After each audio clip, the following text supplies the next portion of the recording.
เก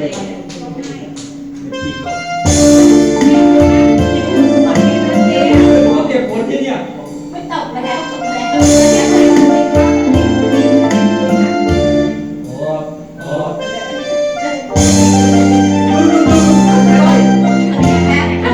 โอ้อยู่ไปแล้วเดือนรุ่งฝนก็ตกพรำพรำกบมันก็ร้องเรื่องมันระงมไปทั่วท้อง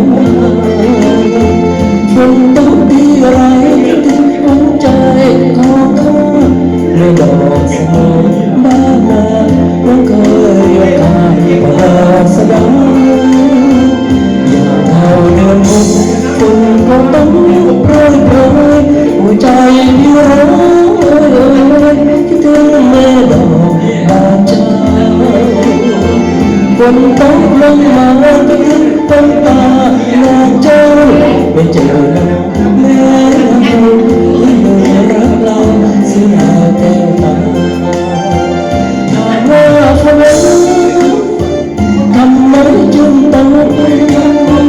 ถามว่าฝนตกเพราะกบมันร้องเรียกคนบนฟ้าถามว่าพี่เอ๋ยทำไมร้องไห้และหลั่งน้ำตาแต่ว่าหัวใจขอข้าให้ถึงแก้วตาจึงร้องอยากเอาเดือนหกฝนก็ต้องโปรยโปรย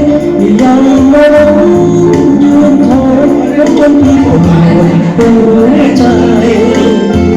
ฝนตกพรำพรำยิ่งระกำมองเลยไม่ต้องตาฝนจนน้ำใจ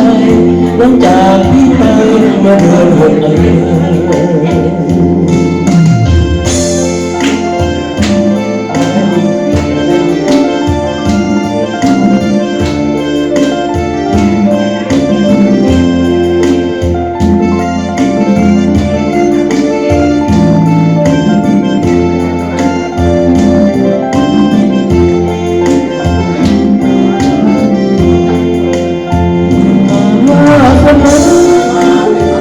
ทำไมจึงตก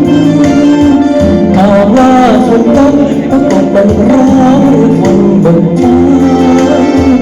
ถามว่าพี่เอ๋ยทำไมร้องไห้ในหลั่งน้ำตาตอบว่าหัวใจขอข้า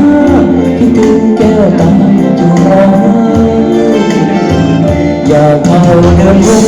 ฝนก็ต้องโปรยโปรยยังไม่ร้องยืนคอยยังจนพี่ปวดหัวใจฝนตกพรำพรำยังระกำมองเลยพี่ต้องตาฝนจนน้ำใจน้องจากพี่ไปเมื่อเดือนหกมา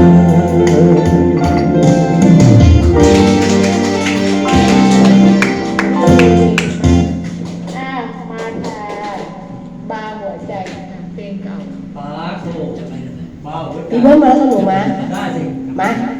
ให้พี่เบิ้มด้วย ชอบ